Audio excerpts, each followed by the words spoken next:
Thank you both for joining us today. It's great to have you here. So I'm going to start off by introducing the Future Core program. So it was developed by the City of Ann Arbor in conjunction with Neutral Zone and led by current Executive Director, Roddy of Neutral Zone, and Howard Lazarus, the city's former Chief Executive. The program embodies how cross-sector partnerships can bring together resources to make dramatic differences in the lives of youth. Future Corps incorporates both the spirit and the letter of possibility development model of mentoring and counseling. It aids youth in imagining futures, offers immediate tangible opportunities with lasting benefits upon which to build a path towards those futures, and provides support, encouragement, and assistance along the way. So Lori, you've said that it takes surprisingly few resources in terms of people's energy, time, and money to make an enormous difference in the lives of youth. What we do with possibility development is premised on a similar idea. Sometimes it just takes a little bit more imagination, support, and planning and assessment to attain what might seem to be unattainable goals. So with that framing, we're going to jump right into our interview here. So if you could just both introduce yourselves, give us a little bit of an introduction of who you are and how Neutral Zone came to be, and what the program is currently doing. My name is Howard Lazarus. I am currently the Executive Director in Delaware County, Pennsylvania. But during the time the Neutral Zone kernel was put together, I was the City Administrator, Chief Executive Officer for the City of Ann Arbor, Michigan. From my perspective, I met Lori after an unfortunate incident occurred at the downtown bus station in Ann Arbor involving a police officer and a young man. And Lori and I talked about it, and I think the initial discussion we had was not exactly the most favorable, but I think we walked away from that agreeing that the burden is always on the person empowered to de-conflict and to take steps to de-escalate the conflict. After that, we met and we talked about possible ways that the city could get engaged in helping young adults, particularly those who were aging out of the social care network that existed.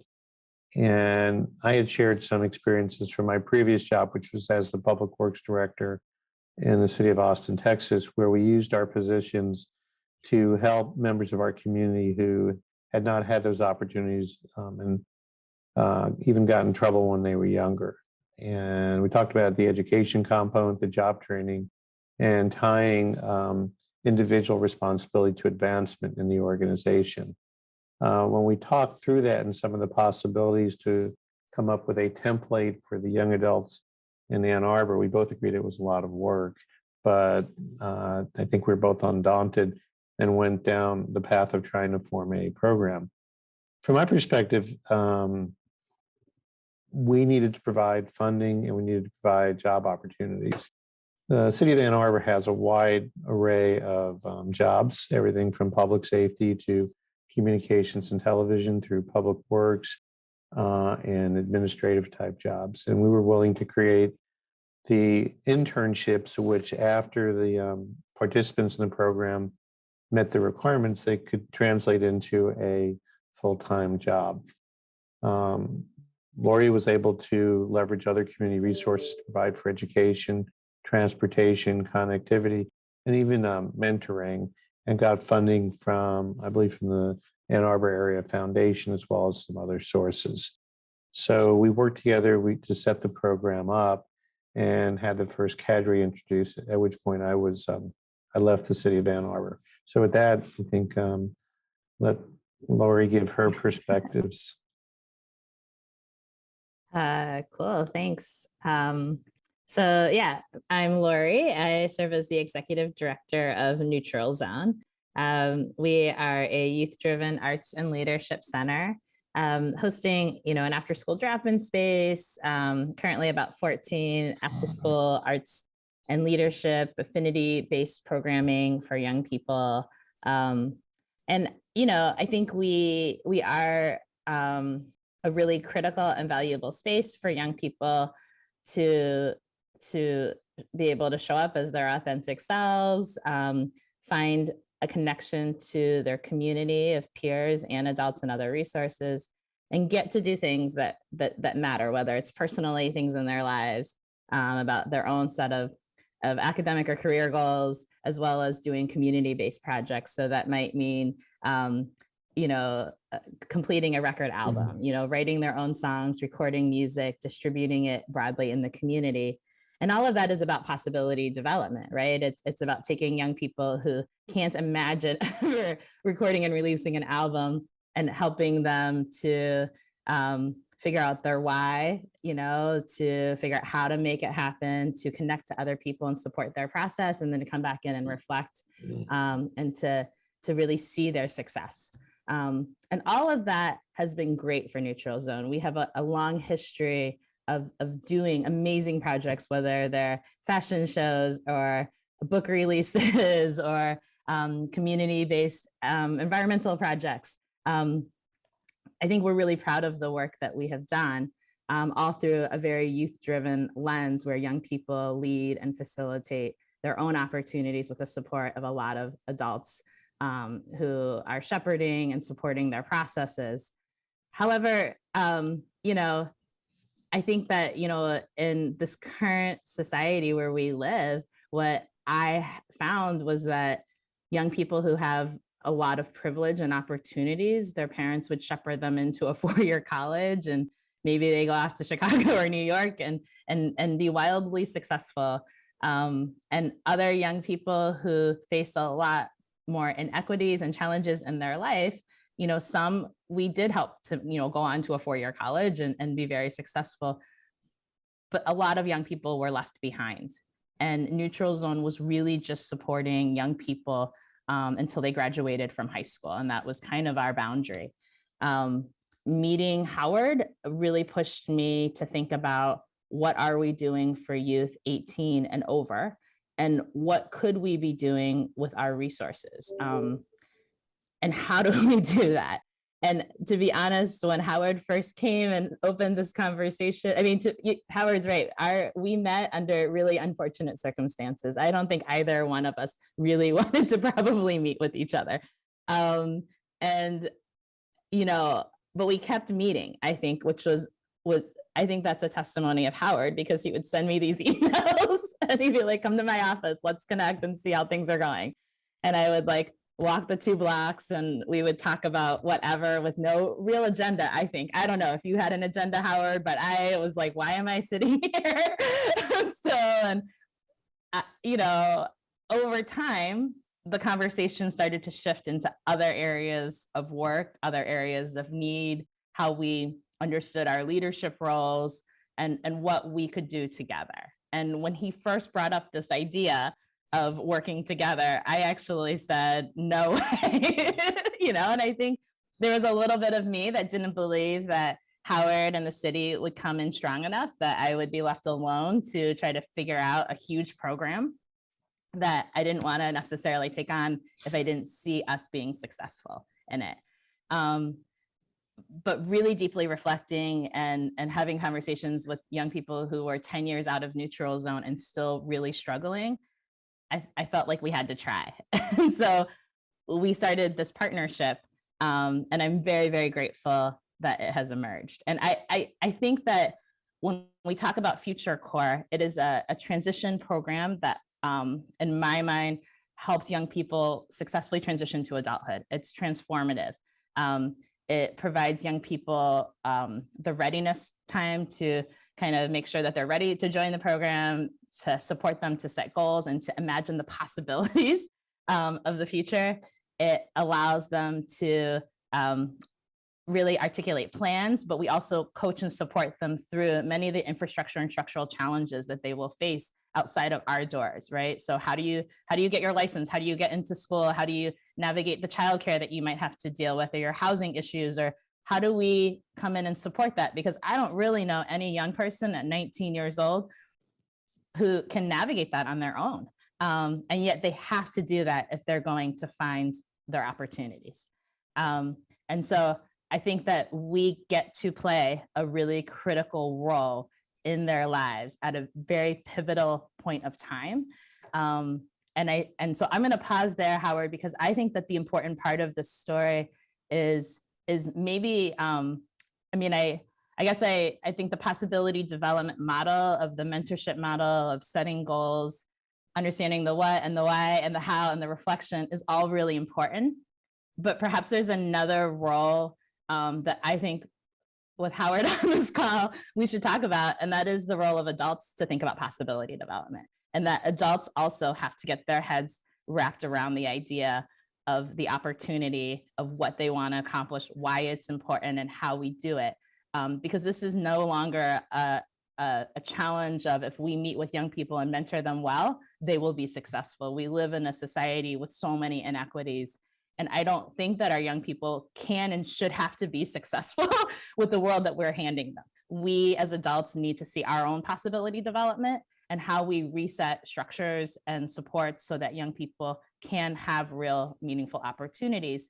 And there was something really special about Future Core and the way Howard and I came together and we kind of left our very like siloed work and put together something different. And so Howard, I guess I want to ask you why, because you really drove the initial idea for this. And you onboarded me onto your idea. And I think there's something special that was going on inside your head that I think is really important for other leaders to do this work. This is not a work of youth workers alone, right? If we imagine that, we're not going to get very far. This is about other leaders in our community really stepping up and doing something differently. I appreciate the question. I guess the seeds were planted when I worked in the city of Austin, where we had some relationship challenges in our field crews working in our street and bridge operations. And it caused us to sit back and really examine how we were doing business.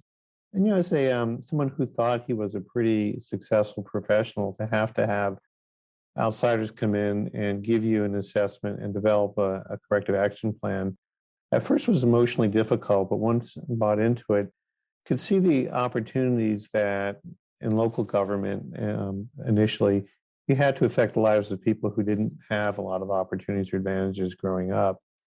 And by putting in educational requirements, by engaging members of our community who really didn't have a lot of other opportunities, we built an exceptional, loyal workforce.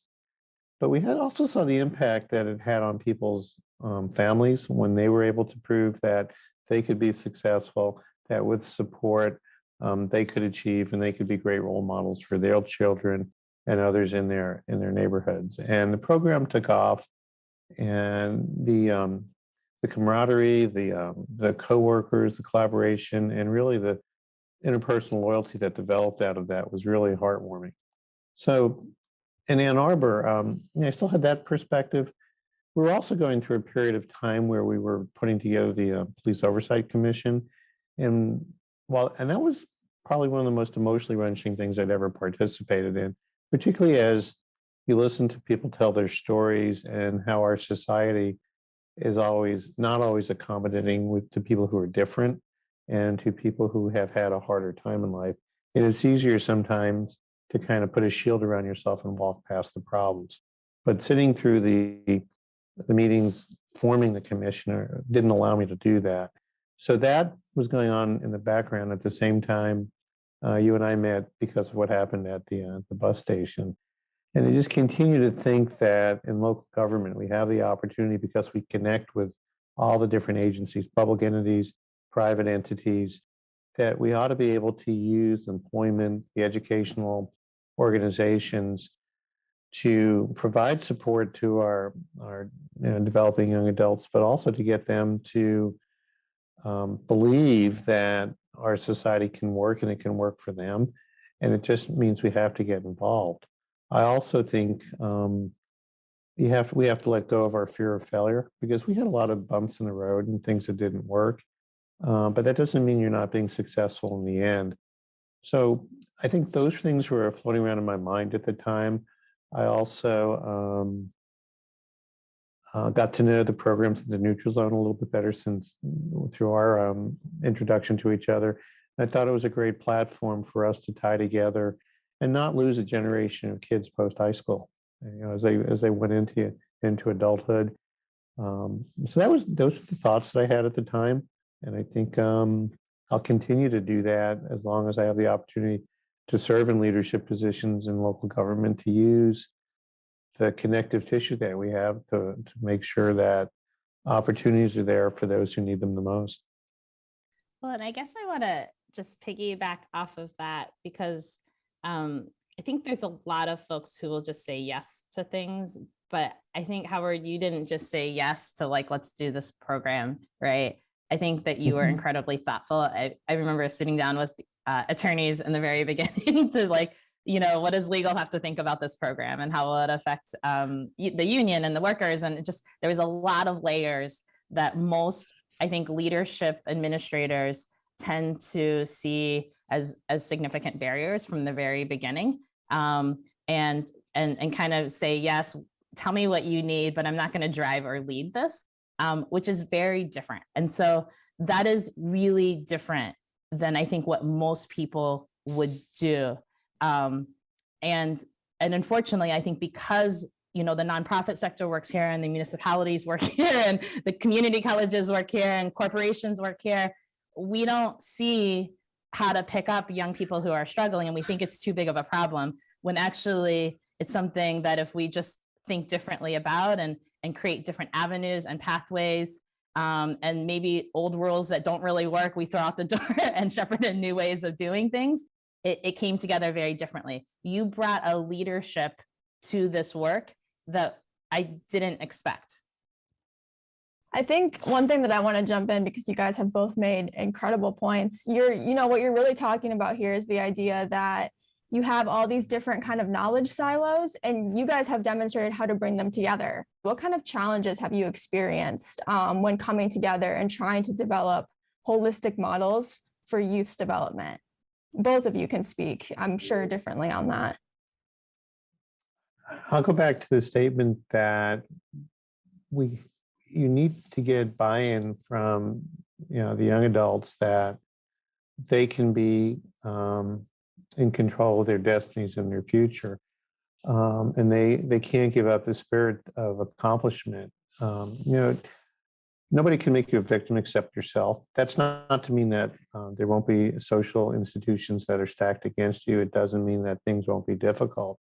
But as soon as you give in to that temptation and give up, then there's not a lot anyone can do for you. I think our role, when Lori and I worked together, was to convince the participants in the program that they can be successful and they can have control over what they achieve. So I think that's a big part of it. And here in Delaware County, we have really decades of segregation, of inequities that people don't like to talk about, because by and large, we have a good quality of life in the county.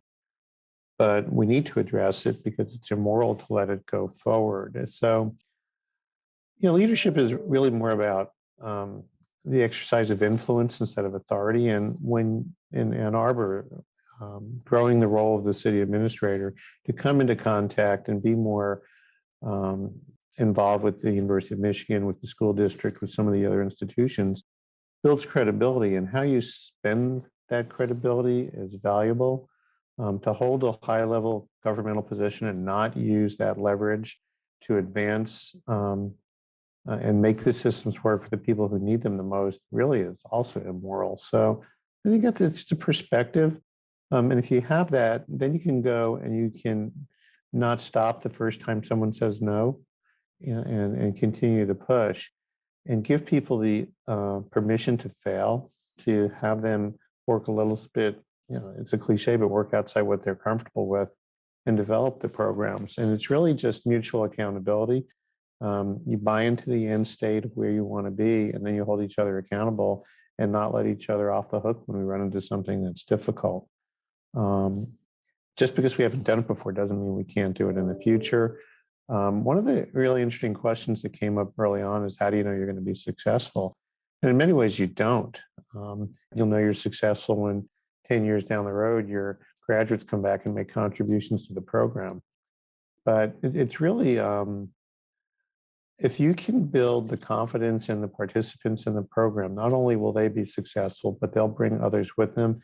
And when they grow into the positions of leadership, these programs become the way we do things, not the one-offs or the anomalies in the system.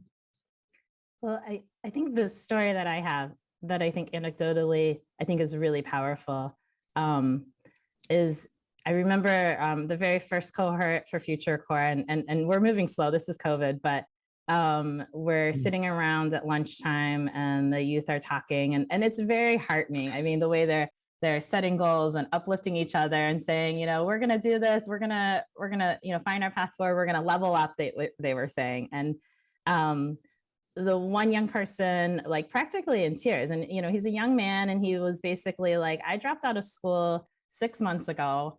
And I've applied to like 50 jobs and not one person has called me back.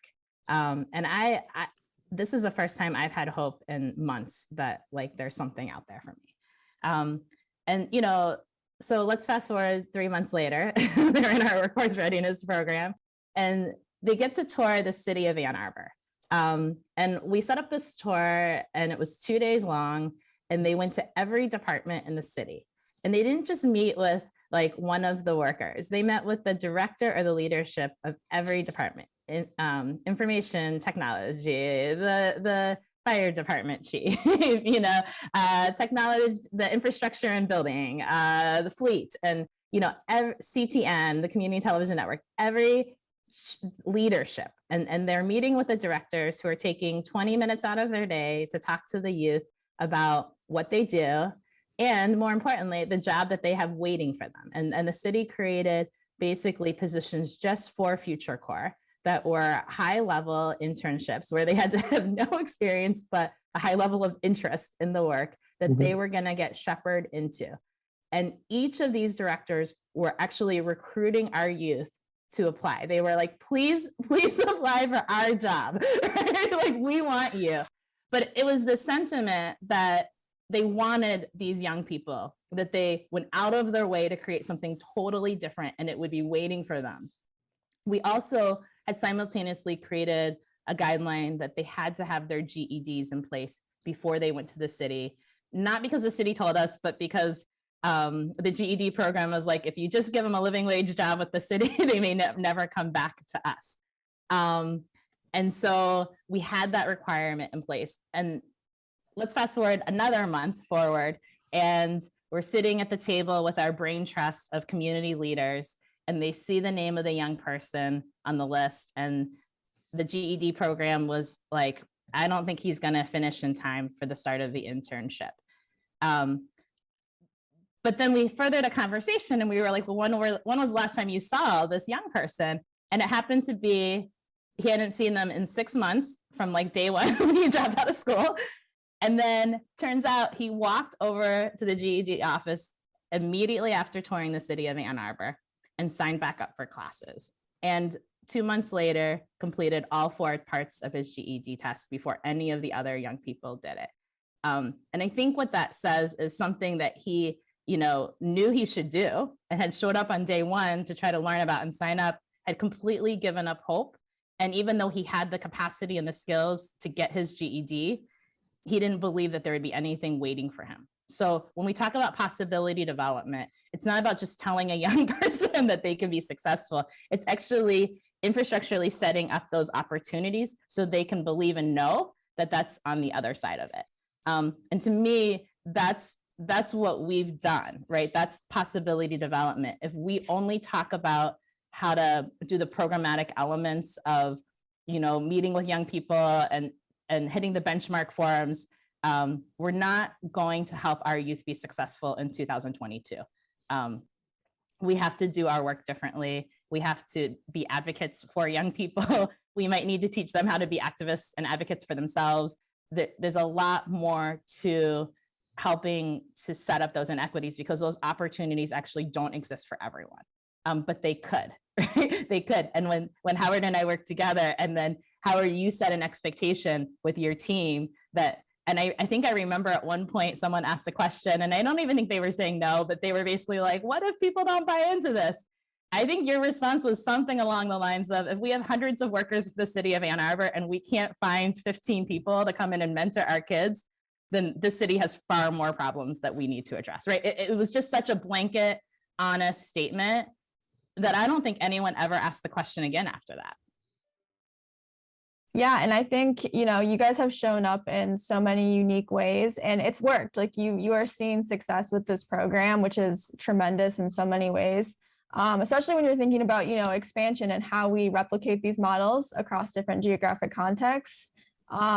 You know, and right now, especially with COVID, our world is in flux and we're constantly facing new challenges. And part of the challenge of government too is, you know, you have to stay a step ahead of everything almost, because you never really know when some structural barrier may pop up and present a new obstacle. So with that being said, you know, where do you hope to take both of these initiatives in the future? And how does that kind of align with the holistic and imaginative solutions to change? And really, if you just look at it from a business perspective, we need to continue to recruit great people to come into government service and to come into it with an attitude of not what's in it for me, but how can I use this opportunity to help others? And when the people who graduate from a program like this and have a belief that it can work for someone like them, and they come into the governmental structure, it creates the kind of aggressive and fearless workforce you want to have that not only do their jobs, but realize that we have a larger responsibility to the communities that we serve. You know, we're living in a tough moment. Neutral Zone's actually like working on their new vision and 5-year strategic plan. And the conversation we just had last night was, I think in some ways inspiring, but also just how different our times are, right? And young people are dealing with isolation and economic hardship, racial inequities, grief and loss. I mean, the list goes on. And I think that we have to reflect and adapt what we've been doing to think really differently about how we meet young people, how we support and, if necessary, carry them and help them get to a point where they can heal from where they've been, but then also reset how we do things to create meaningful connections and institutional connections where they have more than a nonprofit or a school that has worked with and for them, that they can see where the possibilities lie with other partners and other institutions. My goal is that young people won't come back to me in 20 years. They're gonna go and connect with their mentors that they had through this program, or their first job supervisor that they had because the connection was so deep, to think about where their next steps are gonna be, right? That they get the whole community to hold them and to support them. And, you know, Kaley, you had asked, like, what were the barriers? Ironically, there weren't barriers for this program. And in my mind, this was one of the easiest programs Neutral Zone has ever gotten off the ground to do. I just think that we existed in so many different silos that we didn't realize, and maybe we didn't have the drive or the why to come together. I think that there's a lot of adults who do their work and they want to help and they want to be supportive and they want to carry other young people and build their community. Those are all values that I don't know most people don't have, right? Like they have them, but we have our own barriers in front of us every day with our jobs and our families and our children and everything else going on. What leaders have to do is come together and say, this is how we would come together. This is why it will work for you. This is the impact you're going to make. And this is the expectation that I have for you. As a community member, as a colleague, as a friend, like this is the expectation of how we do it. And to be honest, I didn't have anyone tell me no, right? And we have grown the budget from what Howard gave us initially as a sustainability grant at 10,000 to, you know, over a 6-figure project now, right? And it will grow. And I believe it will continue to grow. So this is work that I think people believe in and they want to see happen, but they don't know how to do it. And I don't know how to do it in other communities. I know what's kind of worked here. But I do think it has taken us to leave our silos. And then once Howard said yes, and then I said, the city's going to do this, then the community college said, we'll throw in scholarships, and the cell phone company said, we'll give them cell phones. And people started pouring in their resources. And now corporations are supporting and creating jobs and pathways and internships, the momentum builds on itself, because working to carry the next generation forward, no one can do as a single person.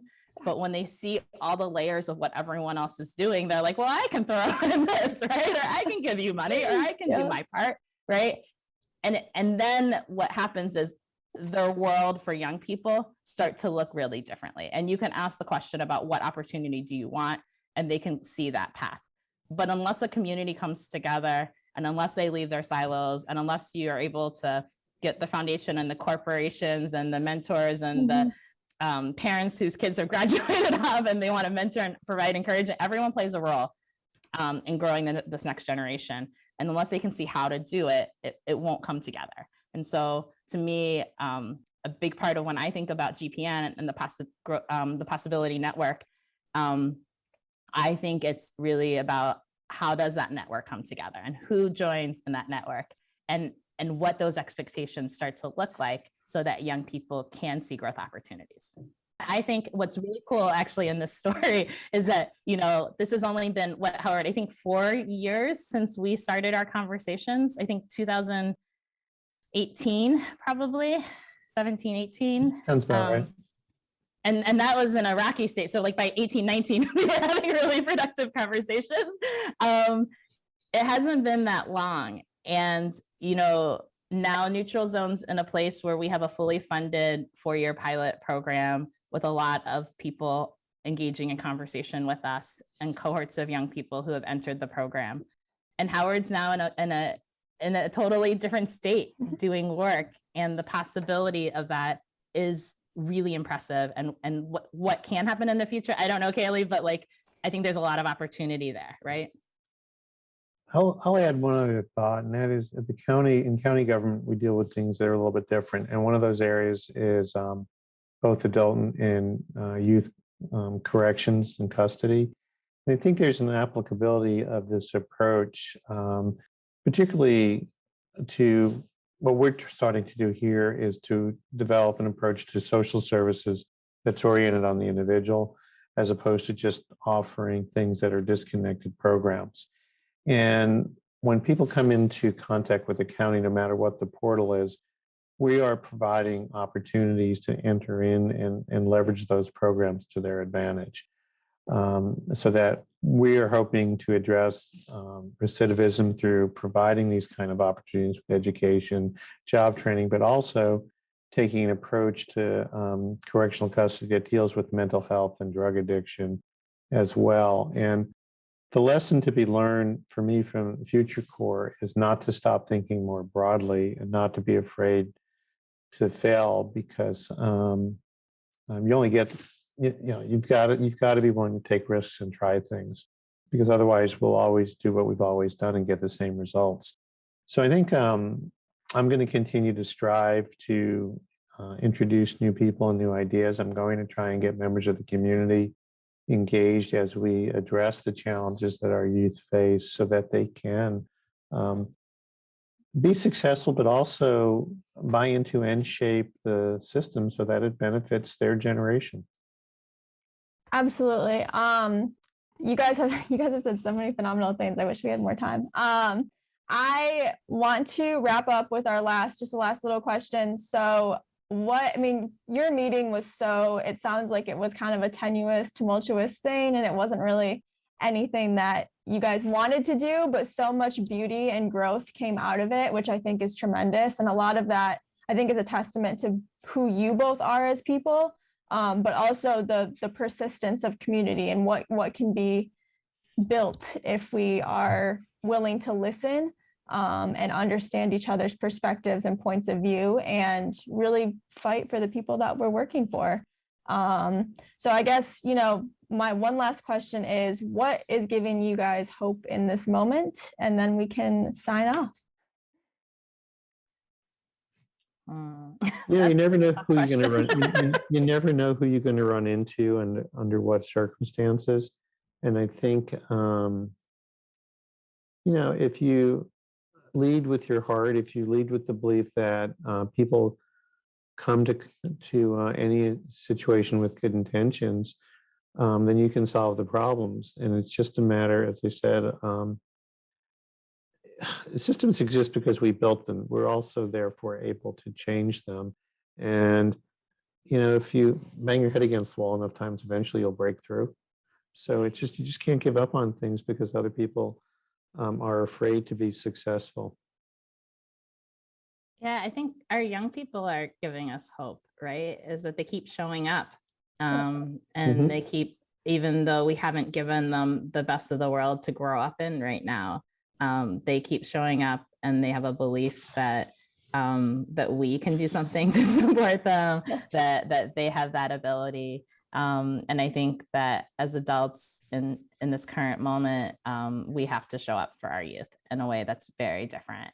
And that means that we're going to have to go outside of the way we've done things before, and set up new opportunities, new structures. We're going to have to talk to people we didn't talk to before. We're going to have to figure out how to understand why people are saying no and get them to a yes. And that is our role as leaders, is we have to navigate that so that our young people have a different set of opportunities.